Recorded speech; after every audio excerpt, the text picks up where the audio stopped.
In this video, we're going to talk a little bit about making patterns in Illustrator.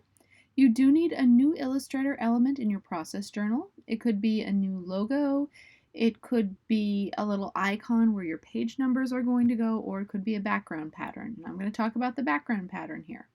So I have Illustrator open. I'm going to create a new document, and I'm going to make it the same size as my process journal with the same bleed.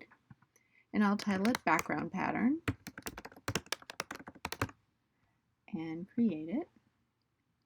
So there it is, Command 0 to center it on the screen. Now there are a lot of different choices for making a background pattern. I could use my pen tool and create an object to turn into a pattern. So I could make a pattern out of that object. I think I'm going to use a pre-made object though, so I'll do this and delete that. And I'm going to grab my tools here. I'm going to make my pattern out of my star tool. So I'm going to make a star.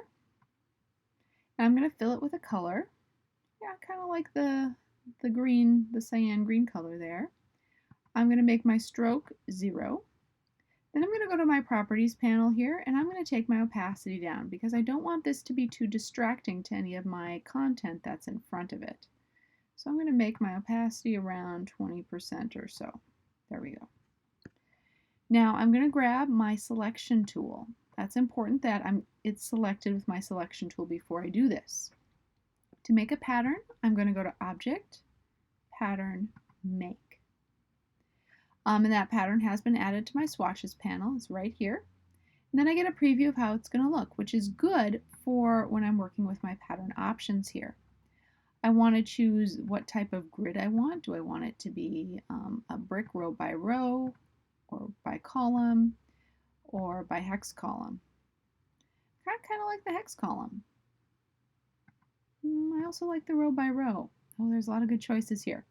I'm going to go with row by row, but I can always change it and go back and forth. Now, my width, I want to decide how close I want these together. Do I want them overlapping? Or do I want them a little farther apart? I want them a little farther apart. I can do the same thing with the height. See them overlapping or a little farther apart. Actually, this is kind of nice. I like that pattern there. So I'm going to stick with that. Now, when I'm done, I'm going to go to the bar at the top of the screen, which is that new pattern menu that I'm in, and I'm going to click Done. So now my new pattern has been made. I'm going to make my window just a little smaller with Command minus, and I'm going to take this star, which is my pattern, and just move it out of the way so it's on the pasteboard. Then I'm going to make a shape to fill my pattern with. So I grab my rectangle tool. I'm going to make my pattern a little bigger than my document, so if I want to move it around, I have a little bit of room to do that. So I've made that shape, and I'm just going to fill it with the pattern, and that didn't work very well. Nothing happened. You know why? Because I'm on my stroke. So I'm going to make my stroke nothing, and I'm going to go to my fill. And now I'm going to fill it with that pattern, and there's my pattern.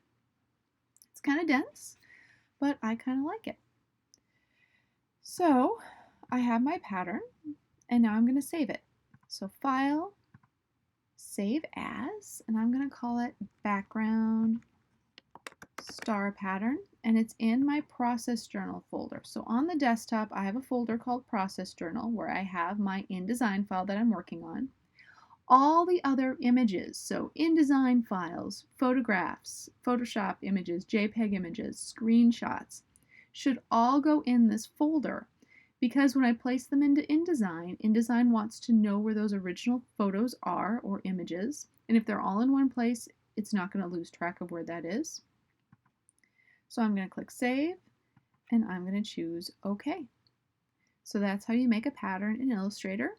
In the next document, we'll talk about adding that pattern to your InDesign file.